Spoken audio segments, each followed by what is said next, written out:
Golden Age Indo-US Alliance, sebuah perjanjian yang belakangan ini bikin heboh di negara kita karena ternyata memiliki poin-poin yang dianggap sedikit berat sebelah gitu. Tapi kita belum mengetahui apakah ada benefit-benefit untuk negara kita yang perlu kita nikmati dan kita manfaatkan. Sekarang kita akan ulas isi perjanjian tersebut supaya kita lebih memahami ya, karena berita ini lumayan sering muncul di platform sosial media kita tentunya juga mengenai kebijakan-kebijakan yang mungkin kita harus laksanakan pasca perjanjian ini.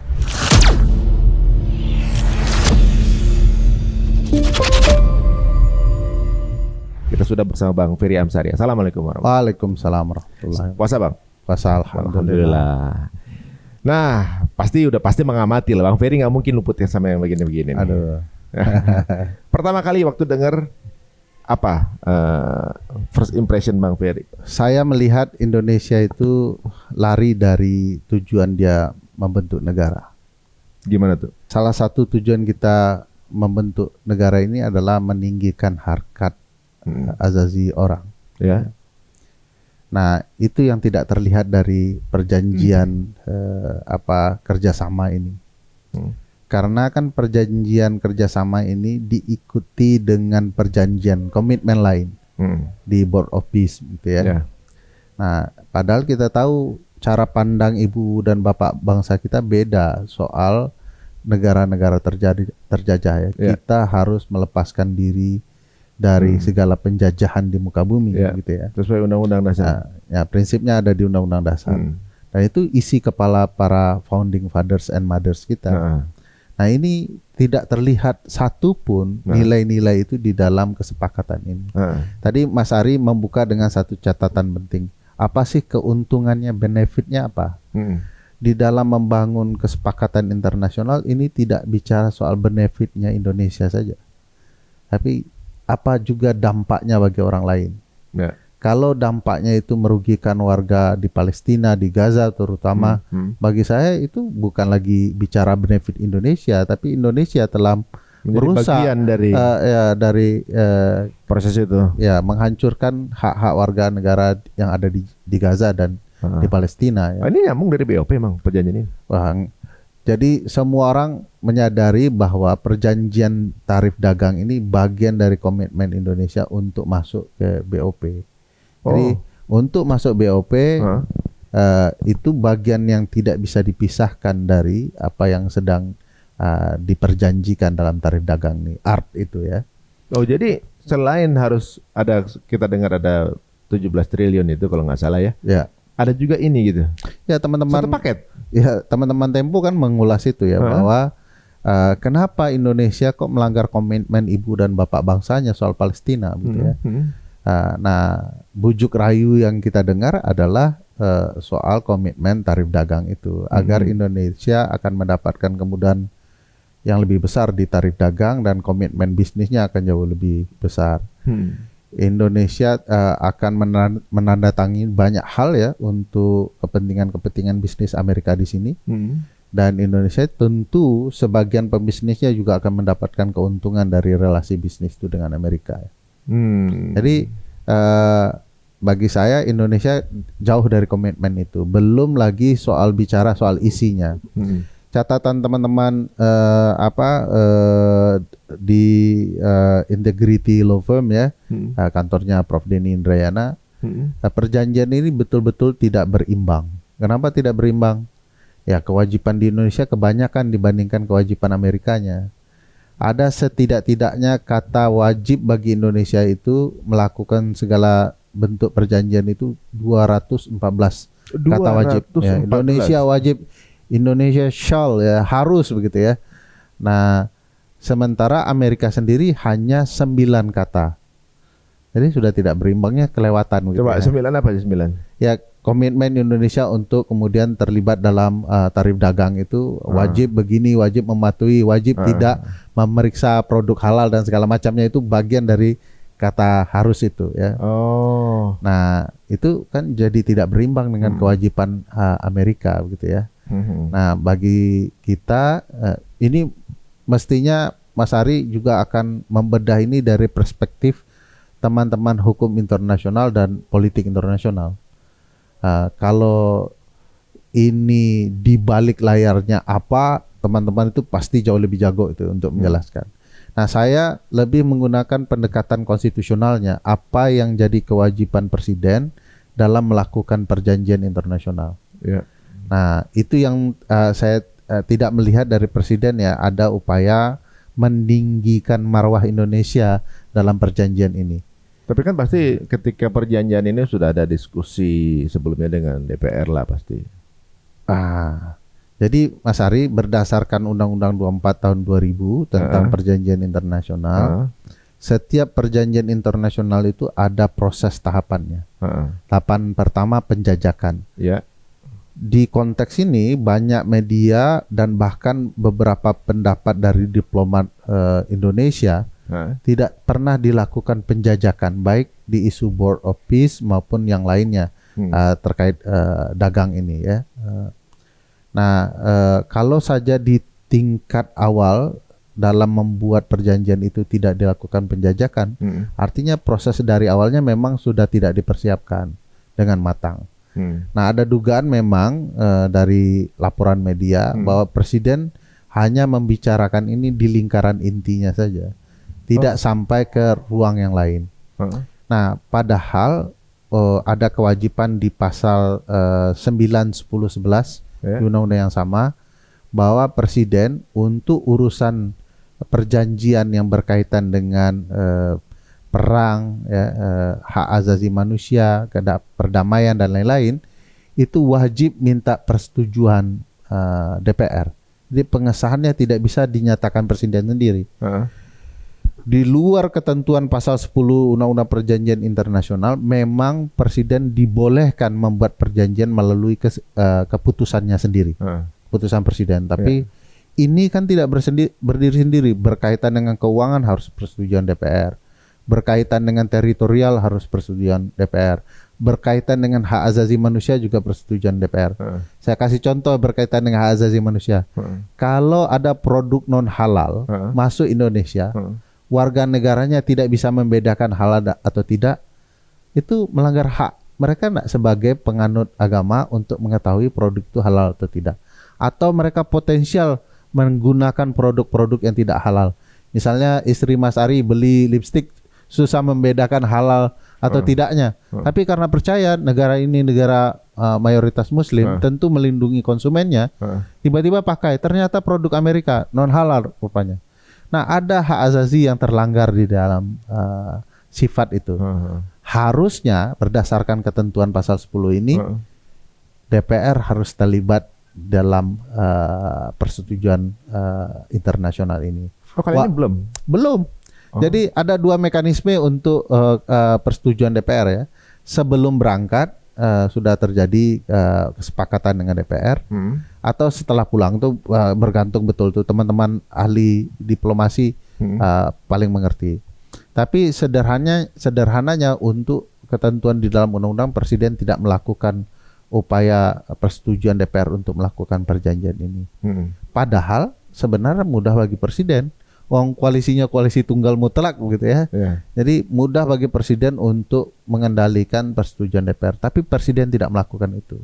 Jadi bagi saya memang ada yang aneh dengan sikap presiden mengabaikan DPR, dan ini tidak prosedural. Kalau tidak prosedural itu Mas Ari, harus dianggap perbuatan itu tidak pernah ada. Jadi tidak sah. Tidak sah jadi itu. Tapi sikap DPR sendiri gimana? Saya pikir sudah ada diskusi sebelumnya. Belum, harusnya kan akan ada agenda soal persetujuan itu dalam rapat paripurna. Nanti ketua DPR akan bilang agenda ini akan berkaitan dengan persetujuan perjanjian dagang. Sepakat gitulah ya. Ini tidak pernah terjadi, atau tidak-tidaknya diagendakan oleh DPR, dan ini sekali lagi tidak juga terjadi. Jadi DPR sendiri sebagai yang harusnya mengawasi presiden tidak melakukan pengawasan ini. Jadi kan harusnya ditegur tuh presiden, kenapa presiden membuat komitmen di luar pengetahuan mereka. Ya.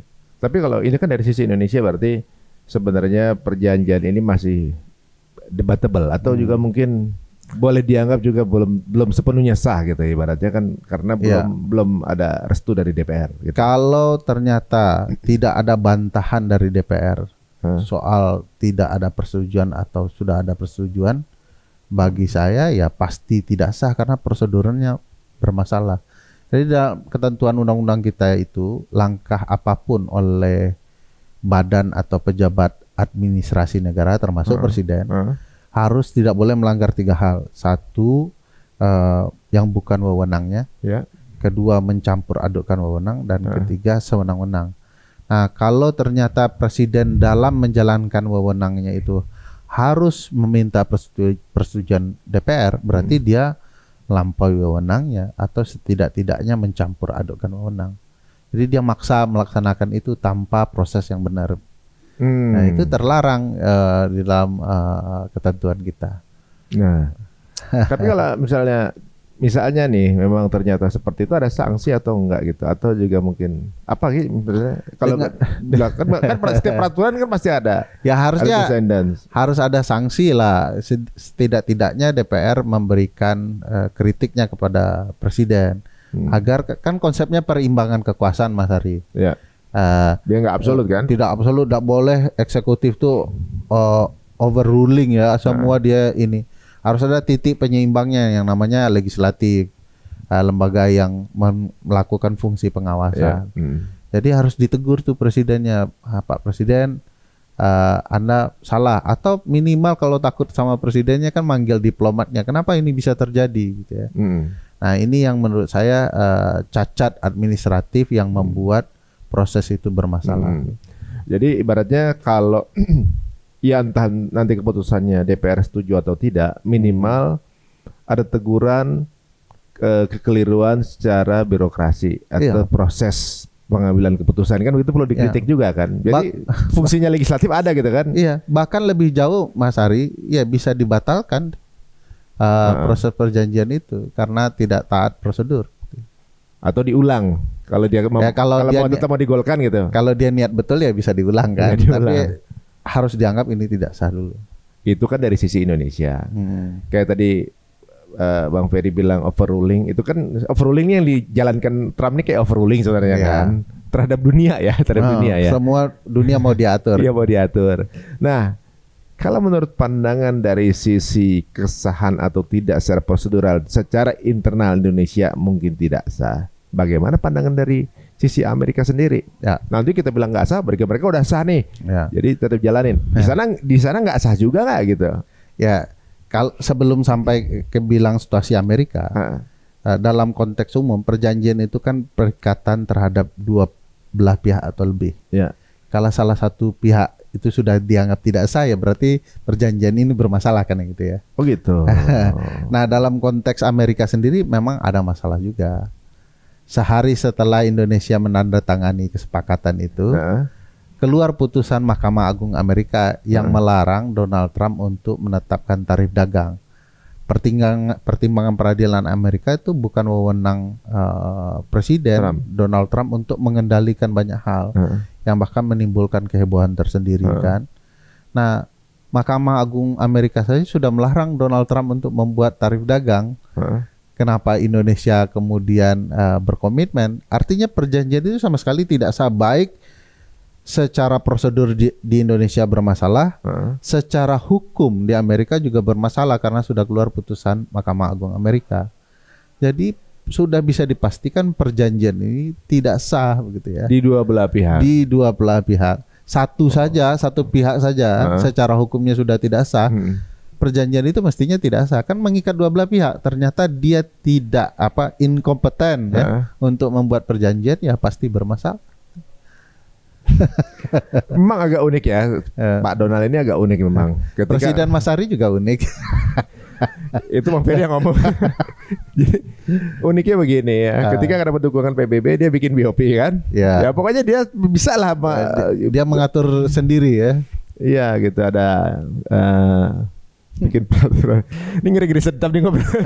Jadi ibaratnya ketika Mahkamah Agungnya tidak meng-approve itu, apakah Bapak Donald ini taat dengan itu atau tetap go? Oh, tentu tidak taat. Tadi kan Mas Ari sudah bilang sama PBB saja bermasalah, dia buat lembaga sendiri kan. dulu orang mempertanyakan etika di dunia internasional, dia sempat bilang tidak berlaku hukum internasional bagi saya gitu ya. Dia buat hukumnya sendiri kan. Nah, tentu ketika Mahkamah Agung menegur, dia buru-buru kan besoknya mengeluarkan tarif dagang baru kan, yang mengumumkan semuanya jadi 10% kan. Lalu tiba-tiba ganti jadi 15%. Ini berputar-putar juga Donald Trump. Dan itu menunjukkan bahwa dia bukan seorang presiden yang berupaya menghormati putusan peradilan. Dia mencari cara celah untuk membenarkan tindakannya. Jadi agak janggal juga. Nah, orang Indonesia bangga tuh yang tim Indonesia sampai mengatakan bahwa ini capaian yang luar biasa. Kita bisa tarif dagang untuk masuk ke Amerika itu hanya 19%. Itu luar biasa lah. Besoknya 10% semuanya. Jadi maksudnya tanpa harus ada perjanjian. Iya, lebih ringan kan. Nah, Indonesia memang ada tendensi juga sama dengan Presiden Donald Trump untuk mengabaikan nilai-nilai itu. Presiden Donald Trump mencoba mencari celah putusan Mahkamah Agung. Kita juga mencari celah bahwa perjanjian kita dengan Donald Trump itu akan kita laksanakan. Padahal Mahkamah Agungnya sudah menegur Donald Trump. Tapi kalau misalnya secara niat, walaupun secara kita nggak tahu ya, maksudnya niat di belakang itu apa, kan tadi dibilang juga Bang Ferry, mungkin ada beberapa di belakang yang lebih paham, yang paham internasional gitu ya. Kalau dari pandangan luar gitu, apakah mungkin target yang dikejar dengan perjanjian ini adalah keringanan dari tarif dagang? Iya, awalnya yaitu keringanan dari 19%. Ya, ternyata lebih ringan dibuat oleh Donald Trump kan? Tanpa harus ada perjanjian. Oh begitu. Jadi yang nggak ikut perjanjian ini pun juga sebenarnya udah dapat keringanan juga kan? Udah dapat keringanan semua kan? Ya, dia berlakukan secara umum kan? Nah, tapi mereka nggak punya kewajiban seperti ke Indonesia. Iya. Jadi kan Indonesia punya banyak kewajiban nih. Ya karena kita kan buat komitmen. Kita berdua kan. G2G-nya terjadi. Sementara negara lain tanpa G2G tetap sama juga. Dapat tarif baru kan. Kira-kira pintar nggak kita itu Mas Ari? Ya, dengan hak yang sama, tapi kewajiban lebih besar. Lebih besar. Secara inti begitu kan? Secara.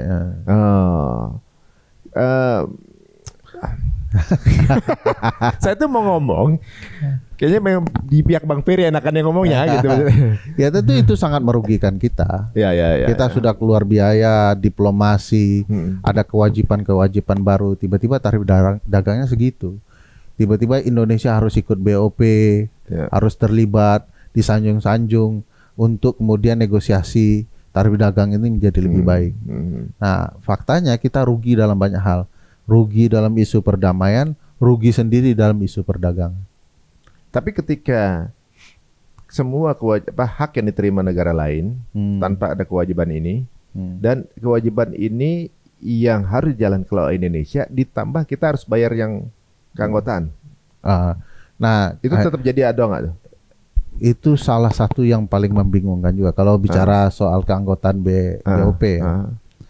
Menteri Luar Negeri menyampaikan bahwa tanpa ada iuran, Indonesia itu tetap anggota BOP. Jadi kata Menteri Luar Negeri tidak wajib. Tapi setelah itu dia menjelaskan untuk menjadi peserta yang permanen dituntut ikut partisipasi. Nah, itulah bagian partisipasi. Bagi saya itu pernyataan yang membingungkan. Ambigu ya? Ya, ambigu. Karena sama saja menurut saya kita mengeluarkan dana untuk kepentingan keanggotaan kita. Statusnya aja yang berbeda. Nah, Indonesia ingin meningkatkan statusnya sebagai anggota permanen dengan ingin membayar. Nah, kan sama saja kebohongannya kita betul-betul sebenarnya fokus untuk memastikan pembayaran itu, sementara negara sendiri sedang membutuhkan dana untuk berbagai hal. Salah satunya penanggulangan bencana. Kenapa di penanggulangan bencana kita repot betul untuk mengeluarkan dana pusat, padahal dengan mudah kita mengeluarkan dana untuk gabung BOP. Nah, ini pernyataan diplomat seperti Menteri Luar Negeri ini tidak hanya membingungkan kita, tapi seolah-olah mengatakan kita ini bisa dikadali gitu ya. Dengan mengubah kalimat seolah-olah dia benar, kita yang salah. Padahal sama saja menurut saya. Karena target Indonesia ingin membayar dana sebesar 16,9 triliun itu. Tapi itu ketika keputusan untuk ikutan itu dengan biaya sekian itu sudah diskusi dengan DPR. Oh enggak ada. Itu juga belum Tidak diskusi. ada. Berarti kan bisa dianggap tidak sah juga. Ya pernyataan menjadi anggota BOP itu kan jelas soal misi perdamaian itu Mas Ari. Di dalam ketentuan pasal 10 Undang-Undang 24 tahun 2000 itu tentang perjanjian internasional harus melalui persetujuan DPR. Nah ini saya tidak melihat pernah terjadi persetujuan DPR soal itu. Nah, sikap DPR gimana ketika akhirnya harus mengeluarkan itu? Tentunya ada pertanggungjawaban dengan masyarakat kan yang Anyep. Nggak pernah saya lihat dengar DPR baik kubu yang berada di pemerintah, kubu yang setengah oposisi, kubu yang di luar pemerintah sama-sama diam. Atau mungkin masih mencari tahu apa posisinya sebenarnya, atau juga mungkin belum fix biayanya atau gimana? Ya karena mungkin orang bingung ya pernyataan diplomat kita terutama Menteri Luar Negeri ya, yang kata ini kami tidak perlu membayar untuk jadi anggota, tapi untuk jadi anggota permanen kita harus berpartisipasi. Bukan berpartisipasi dengan bayar juga nggak? Bayar 16,9. Jadi itu perdebatan soal uang anggota itu yang dia mencoba bantah. Tidak ada uang keanggotaan, tapi uang partisipasi. Ya sama saja bagi saya. Kalau nggak salah perbandingan seperti menjadi biaya iuran ASEAN selama 500 tahun ke depan. Oh ish. Saya nggak tahu iuran ASEAN. Tapi luar biasa besar berarti ya. Berarti besar juga. Gitu. Dan ada dari perjanjian kemarin kalau nggak salah yang ini yang sudah beredar itu teman-teman, ini yang kita bawa ini memang sudah beredar di sosial media dan juga di media, mungkin teman-teman bisa cross-check sendiri. Ada perjanjian bahwa tidak ada tarif ekspor ke Indonesia. Jadi dari Amerika ke Indonesia 0%. Amerika mengekspor barangnya ke Indonesia 0%. 0%, Indonesia ekspor ke sana? Kan kalau perjanjiannya 19%. Oke. Kalau tarif dagang setelah putusan MA ya 10% lah. Jadi kalau ke sana masuk ke sini 0% pajaknya, sini ke sana bayar 10% minimal. Bayar. Oke. Indonesia wajib impor energi dari Amerika Serikat senilai 252 triliun rupiah. Kita gitu. beli impor energi. 252 impor energinya 252 triliun gitu ya. Sedangkan Indonesia mereka wajib beli impor energi dari kita juga nggak ada? Nggak ada pasal itu? Nggak. Oh, atau mungkin belum dibuka? Ya mungkin akan ada perjanjian lain ya. Indonesia wajib beli pesawat Boeing dari Amerika senilai 227 triliun. Ya sudah disampaikan oleh Ketua Danantara akan dilakukan pembelian itu. Atau ada benefit lain beli sesuatu dari Indonesia dengan senilai sama? Kalau kita kan nggak punya industri pesawat ya. Bukan, maksudnya dengan hal yang lain nggak ada. Dengan benefit senilai yang sama gitu misalnya. Kan saya sudah sampaikan ke Mas Ari, ada 214 kewajiban di Indonesia. Hanya 9 di mereka. 9-nya itu apa aja tuh? Salah satunya adalah kewajiban soal banyak hal yang coba melindungi kepentingan bisnis Indonesia juga. Yang bagi saya itu kepentingan bisnis Amerika juga pada dasarnya. Misalnya soal kewajiban Indonesia untuk memperpanjang kontrak Freeport ya sampai 2061. Balasan kewajiban Amerika adalah Amerika akan melakukan kegiatan bisnis tambang di Indonesia. Itu kan tidak equal bagi saya. Misalnya kan juga benefit mereka juga sebenarnya. itu makanya nggak equal. Tapi uniknya dengan perjanjian ini kok perusahaan Israel yang masuk? Nah itu saya juga heran ya, apakah sama anggota board of peace juga terjadi bisnis lain di luar itu ya. Jadi kan baru terjadi perjanjiannya dilakukan di Amerika, tetapi di balik layar Israel juga ikut menikmati perjanjian dagang itu. Nah, itu yang atau atas nama Amerika atau enggak? Itu kan Israel ya, bukan Amerika. Setahu saya itu perusahaan Israel. Mestinya kalau atas nama entitasnya perusahaan Israel, perjanjiannya kan G2G pemerintah Indonesia dan pemerintah Israel. Yang menurut saya secara politik tidak mungkin akan dilakukan pemerintah Indonesia kecuali akan menambah jumlah kebencian orang terhadap pemerintah Indonesia. Masa pemerintah Indonesia membangun perjanjian G2G dengan pemerintah Israel. Caranya tentu pakai kaki pihak ketiga. Bisa saja itu pihak ketiganya Amerika. Tapi walaupun begitu kan namanya dunia sosial media ini udah Wah, kebongkar pasti. cepet banget gitu ya. Canggih. Saya rasa pasti ketika dilakukan ini pun sudah diantisipasi akan terjadi ini begitu. Maksudnya pasti akan ketahuan juga gitu. Iya. Dan bukan sesuatu yang baik juga untuk kemudian diketahui masyarakat mengenai hal ini kan. Ya, pilihannya bahkan kan katakanlah ya wilayah Indonesia yang kurang lebih persepsi mereka terhadap relasi Indonesia dan penjajah Israel ini berbeda. Maluku Utara dipilih lokasinya kan. Nah, itu kan di titik tertentu orang akan berdebat apakah benefitnya bekerja sama dengan Israel di sana ya. Tapi kalau bicara keindonesiaan secara utuh, kan antar pulau, antar suku kan saling menghormati ya. Saya pikir pilihan bekerja sama dengan Israel tidak soal keyakinan agama saja, tapi soal kemanusiaan. Jadi kita sebagai satu bangsa kan kompak ya, anti penjajah, anti ini. Maka isunya yang harus dipikirkan oleh pemerintah Indonesia bukan lokasi saja, tetapi ini sebagai keindonesian yang utuh, yang tidak boleh negara penjajah masuk berbisnis dengan kita, karena konsekuensinya besar Mas Ari. Salah satu konsekuensinya adalah artinya kita ikut terlibat mendanai penjajahan itu sendiri. Wong kita membangun kesejahteraan bagi bisnis negara penjajah, tentu kita ikut juga membantu negara penjajah melakukan berbagai pembunuhan atas nama bisnis. Benar juga angle-nya. Karena setiap peperangan itu butuh bensin ya. Ya. Dan bensinnya adalah bisnis. Oke. Saya tidak senang dengan Mas Ari. Ya. Karena melakukan tindakan kayak CX gitu ya. Saya mengutuknya, tapi saya tetap berbisnis dengan Mas Ari. Itu bohong mengutuknya berartinya menurut saya. Karena membuat Mas Ari tetap bisa berlaku zalim kan. Masih memberikan amunisi jatuhnya. Masih memberikan amunisi. Ini ada lagi pasal yang lumayan rame di sosial media, yaitu Indonesia diharuskan memberikan data warga RI untuk dikelola oleh perusahaan Amerika Serikat gitu. Ini beneran ya? Ya itu benar, sudah berapa kali disampaikan pemerintah termasuk Presiden Prabowo juga mengulas soal pendekatan perjanjian itu. Dan menurut saya kita jadi omong kosong soal perlindungan data pribadi. Sekarang data kita malah dijual ke negara asing oleh presiden kita sendiri gitu ya. Jadi padahal di Undang-Undang Dasar bahwa setiap orang itu berhak untuk dilindungi dirinya, keluarganya, dan yang berkaitan dengan dirinya. Artinya data pribadinya harus dilindungi juga. Oh, sekarang data itu udah komoditi sensitif itu. Iya. Itu jeroan itu kan? Iya. Bahkan ini ada salah satu disertasi di kampus saya yang sangat menarik.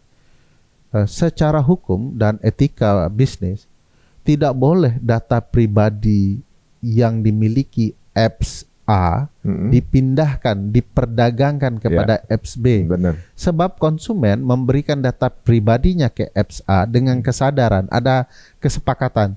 Saya ada transaksi. Ada transaksi, saya pakai apps Anda karena itu saya berikan data saya.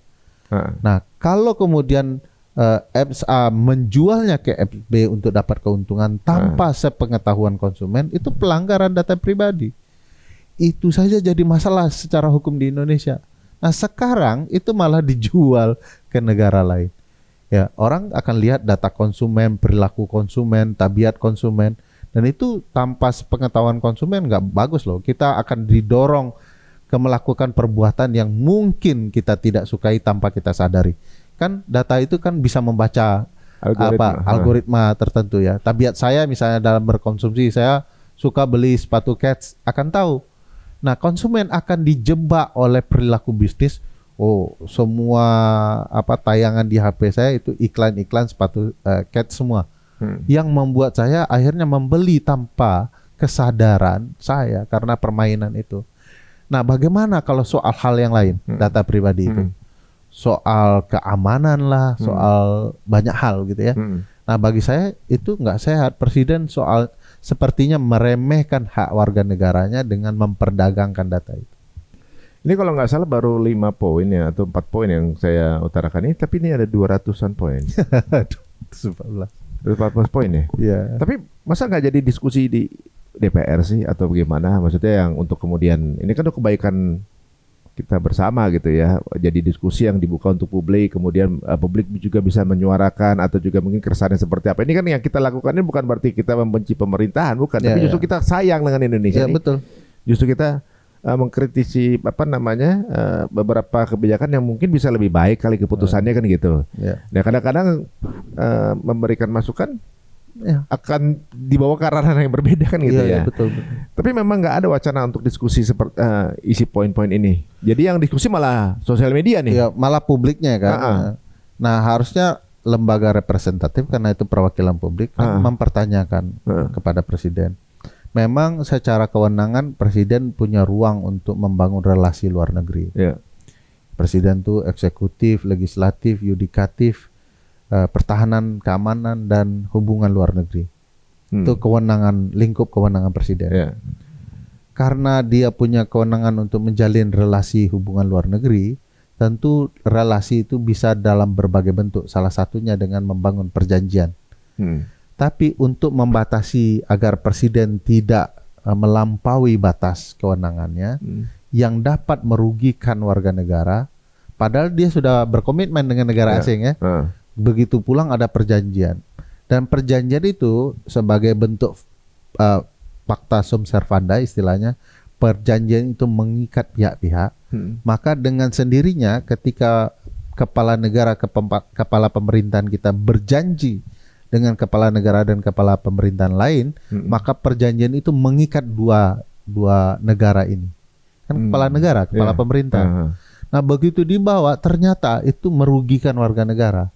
Nah, untuk mencegah agar presiden tidak melampaui ruang-ruang tertentu, mestinya DPR mengoreksi.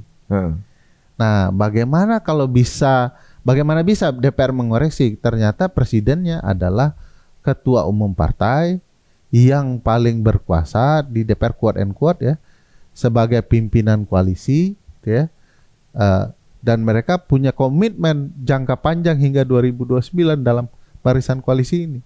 Itu sebabnya ini ekses atau imbas dari lembaga parlemen kita tidak memperlihatkan sifat oposisinya.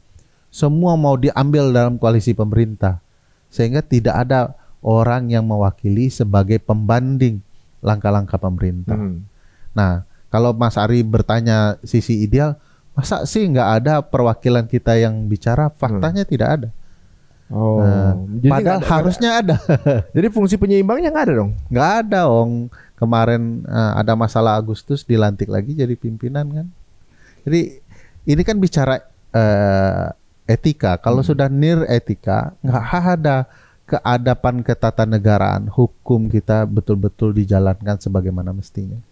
Karena kalau menurut saya ya, bisa aja saya salah nih Bang. Misalnya kalau tidak ada fungsi penyeimbang, maka nanti masyarakat akan melakukan penyeimbangan itu. Dan biasanya itu kan kalau kesal betul sudah tuh. Kalau masyarakat bisa melebar kemana-mana kemudian nggak terkontrol atau juga mungkin nggak fokus dengan permasalahan, malah nanti merembet ke hal yang nggak substantif gitu. Malah gimana ya? Sekarang kan jadi banyak influencers yang kemudian misalnya contoh ada bencana, influencers yang bergerak. Jadi lama-lama nanti kalau masyarakat lebih percaya dengan influencer daripada wakil rakyat kan juga nggak bagus juga. Apa gunanya? Iya, nggak bagus juga. Nah itu sebenarnya poin itu dalam teori politik dan hukum tata negara ada ya. Bahwa ketika kita menggagas negara demokrasi melalui perwakilan, representasi kita, Republik Demokrasi begitu, kita berharap seluruh aspirasi kita diperjuangkan oleh perwakilan kita. Kenapa? Kita tidak mau perjuangan itu atas dasar kepentingan orang perorangan saja, tapi perwakilan satu orang itu mewakili berapa jumlah orang. Dia mikirkan manfaat ke banyak orang kan. Nah kalau semua bertarung memperjuangkan kepentingannya sendiri-sendiri dan bersuara, itu akan terlihat siapa yang paling kuat. Dan dampaknya luar biasa yang kita sebut istilahnya mobokrasi ya. Orang berdemokrasi ramai-ramai, tetapi akhirnya ujung-ujungnya siapa yang kuat yang akan memenangkan pertarungan. Nah, konsep demokrasi perwakilan nggak siapa yang kuat, tapi apa namanya keinginan bersama untuk kemanfaatan bersama diperjuangkan oleh perwakilan kita. Nah, perwakilan kita sejauh ini tidak ada, maka muncul gambaran para politisi, siklus namanya. Kalau kemudian rakyat gagal, aspirasinya diperjuangkan oleh elitnya, maka akan ada gerakan yang tumbuh di masyarakat, kekecewaan gitu ya. Dan itu bisa berdampak buruk, turun ke jalan, ya. Orang marah karena hak-haknya terganggu. Nah, inilah yang harus dicegah oleh para anggota legislatif kita yang terhormat, DPR, agar orang tidak marah, ya mereka harus menyalurkan aspirasi orang. Ya, benar. Nah, sekarang saya enggak tahu ya, orang kan sudah mempertanyakan banyak hal ya, terutama sikap presiden di kancah internasional. Sementara kalau pulang presiden pidato-pidato doang, tidak ada langkah-langkah konkret untuk kemudian lebih mengedepankan cita-cita bangsa ini, baik kesejahteraan di dalam maupun ikut terlibat dalam perdamaian dunia yang abadi di luar.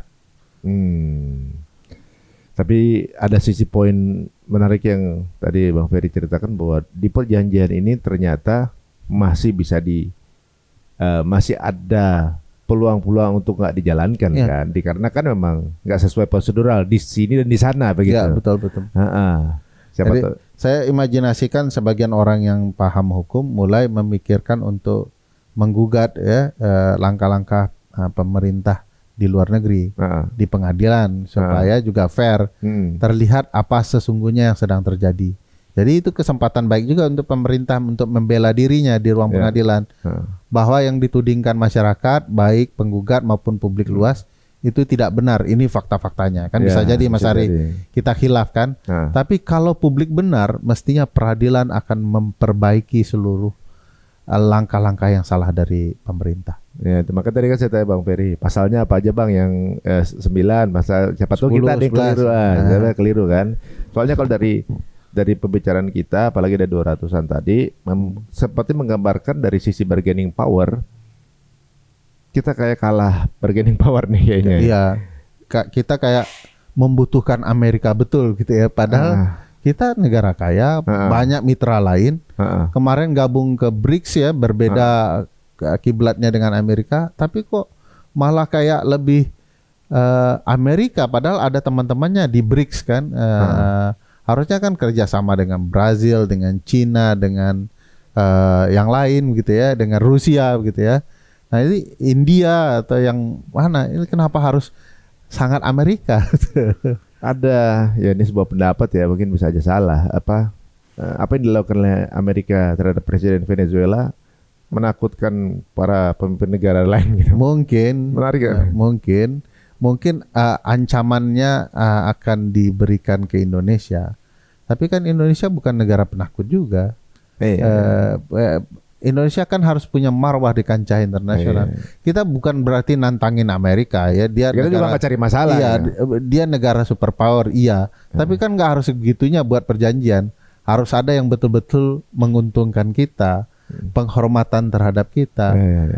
Masa produk halal, non halal boleh begitu saja masuk, itu kan tidak menimbang rakyat Indonesia gitu ya. Dan mungkin beberapa sudut pandang ya dari sisi dunia dagang. Berarti kan UMKM Indonesia ini harus siap bersaing langsung dengan produk brand Amerika kan. Iya. Dan mereka masuknya tanpa pajak. Iya. Jadi udah seperti kayak produk lokal juga gitu kan, masuk deras. Sedangkan produk Indonesia ini kan UMKM, kita tahu kan masih merintis gitu ya ibaratnya. Betul. Dan bersaing itu di luar dari mengenai halal atau tidak aja tadi. Nah, itu berarti harus ada persaingan langsung, bisa ketemu dong nih. Bisa. Jadi kekuatan ekonomi besar akan bertemu dengan kekuatan ekonomi yang jauh di bawahnya.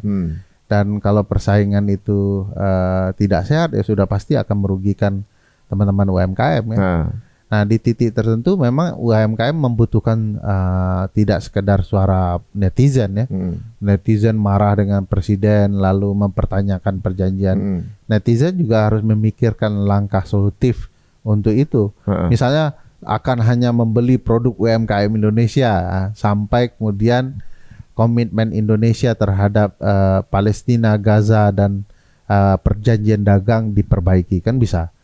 Nah, berarti memang itu jadi keberpihakan secara ya serius begitu, ada solusinya gitu. tapi ya dari masyarakat ke masyarakat dong berarti kan kayak misalnya Sekali lagi kayak menanggulangi bencana ya, ngurus diri sendiri ya.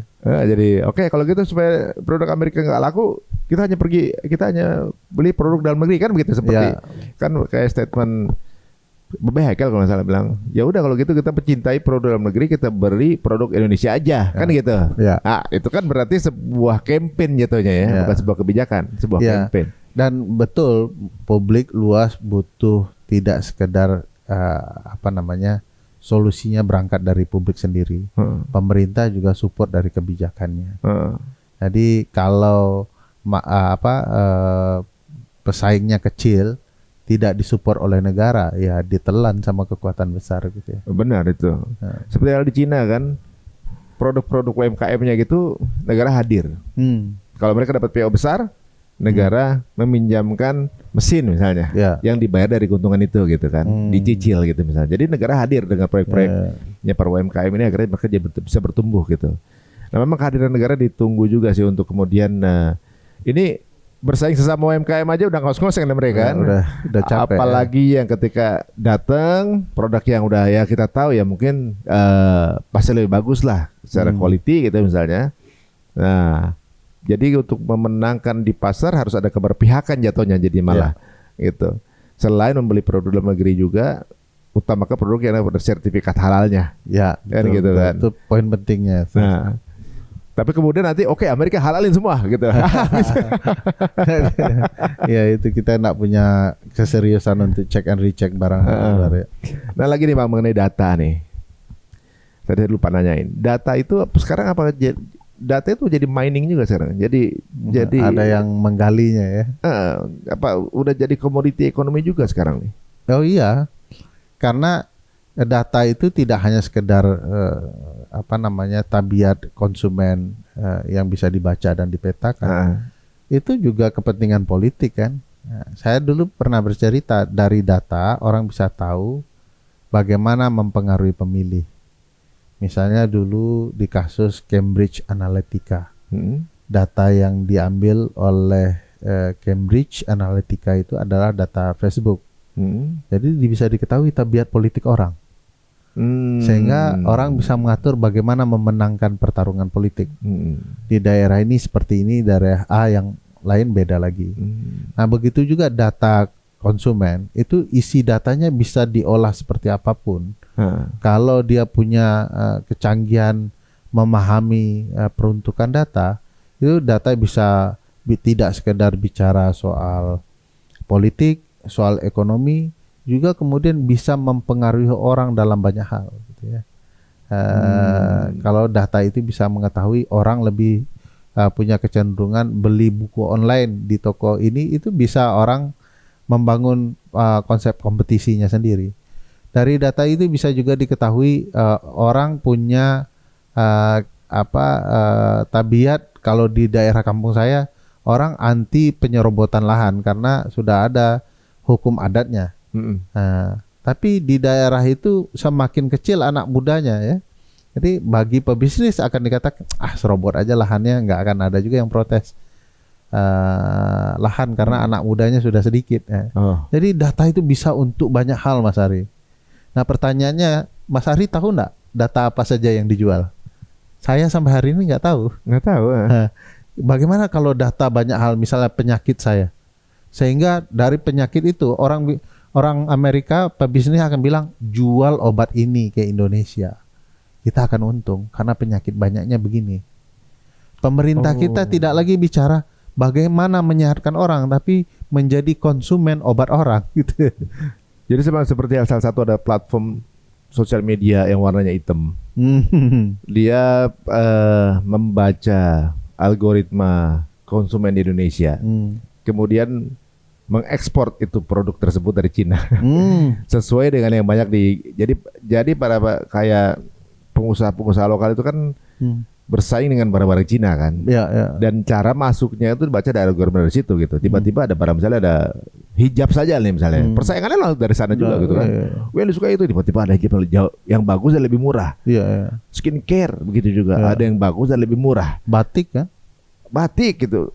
Misalnya, jujur aja memang Cina jago dalam memproduksi apapun gitu ya, dengan kualitas bagus, cepat dan masif gitu.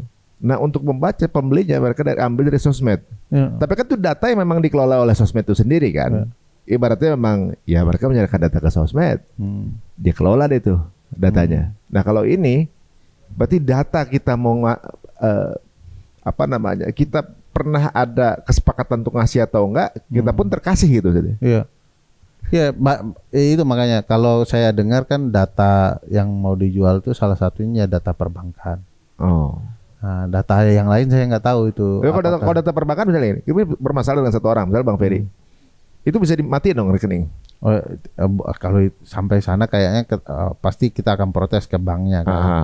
Tapi pasti kebutuhannya lain yang persis seperti Mas Ari ceritakan, tabiat, tingkah laku, apa yang mau kita lakukan, menjualnya bagaimana. Perbankan kita itu konsumennya banyak di desa mana, jenis usahanya apa, itu yang akan diolah oleh mereka. Jadi melihat data itu nggak serta-merta, wah ini orang tua jumlahnya banyak. Itu dilihat potensi penyakitnya, kebutuhan rumah sakitnya, bisnis obatnya, itu Mas Ari. Misalnya kalau data Mas Ari anak muda, tidak 50 anak muda dari katakanlah 100 orang. Orang nggak lihat data 50 anak mudanya. Oh, kebutuhan orang terhadap baju gaul bagaimana? Kebutuhan terhadap industri matcha seperti apa? Itu orang baca. Jadi memudahkan pekerjaan marketing ya. Nah, dan itu bahayanya persis seperti Mas Ari bilang salah satunya. Bagaimana nasib UMKM kita berhadapan dengan raksasa. Mereka jual barang salah tempat, misalnya jual jilbab ke daerah A, padahal data mengatakan daerah Z. Akhirnya pebisnis kita muter-muter di sana dan tidak untung, tidak tepat sasaran, bersaing dengan yang besar dari Cina kah, dari Amerika kah, bentuk jilbab gitu ya di X. Mereka beli habis. Nah, tidak mungkin pesaing kecil ini datang ke X karena mungkin jumlahnya sedikit dan sudah habis juga. Jadi data itu kekuatannya banyak gitu.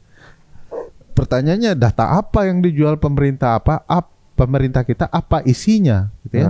Kan data perbankan kan bukan hanya nama tapi juga orang tua kan. Pekerjaan dan segala macam. Suplai uang itu bisa dilihat Mas Ari. Kita dapat dari mana dan keluar kemana gitu. Kemana bisa dilihat kan. Nah, apa datanya itu yang kemudian pemerintah Indonesia perlu terbuka. Itu satu. Kedua, perlu izin dari kita, yang punya kan kita. Ya. Ini bukan dalam rangka bukan karena kita kebencian, tapi justru karena kita saking menyayangi negara ini ya. Ya. Jadi yang punya tanggung jawab untuk pemerintahnya adalah kita, warga negaranya. Pemerintah kita punya kewajiban untuk membangun kesejahteraan bagi kita. Kita juga punya rasa cinta untuk mengontrol kerja-kerja pemerintah kita. Pemerintah kita. Kita nggak ngurus juga Donald Trump. Benar-benar. Penting pemerintah kita harus lebih baik. Kalau mereka ingin berrelasi dengan Donald Trump, jangan lupakan kita. Ya karena yang akhirnya merasakan semua hasil dari kebijakan kayak kita juga. Jadi apa yang terjadi di Amerika urusan mereka aja sih. Oke Bang, kira-kira untuk yang baru pada aware dengan berita ini, kira-kira apa yang mesti disikapi? Karena sekarang dunia sudah tidak punya sekat-sekat lagi, maka rakyat yang baik adalah sadar haknya. Oleh karena itu suarakan haknya. Kalau pemerintahnya salah, tegur pemerintahnya. Nggak boleh sendiri-sendiri. Dan kalau kemudian haknya itu diperjualbelikan atau digadai hanya untuk kepentingan politik tertentu, ya pertanyakan, harus berjuang untuk melindungi hak. Nah, ini kita butuh kebersamaan. kalau semua cuman podcast ini yang menyuarakan tanpa bersama-sama membangun kesadaran, ya kita akan jadi korban dari berbagai kepentingan bisnis. Negara kita kaya, tetapi kekayaannya dinikmati oleh orang lain. Negara kita punya banyak orang yang peduli, tapi wakilnya tidak peduli. Akhirnya orang yang peduli malas peduli. Jadi kita harus membangun kesadaran itu bersama-sama dan ayo libatkan orang banyak. Nah itu dia teman-teman semuanya. Ya karena ini negara kita ya, kita mesti punya andil di sana dan ada kepedulian gitu ya. Dan jika pun nanti ada keputusan-keputusan yang luar biasa hebat, tentunya pun kita akan angkat juga di sini. Iyalah, harus kita puji juga kan. Sejauh ini ada yang menurut Bang Ferry ini keputusan yang baik gitu? Saya melihat banyak hal yang menjadi problematika serius dalam konteks BOP dan perjanjian dagang dengan Amerika. Semua hal dilakukan dengan sangat tertutup, terburu-buru, tanpa melibatkan publik dengan baik. Kan kalau mau melakukan sesuatu, kata MK sudah harus melibatkan partisipasi publik yang bermakna, tidak asal-asalan. Nah, saya untuk relasi luar negeri punya catatan buruk sekali untuk presiden.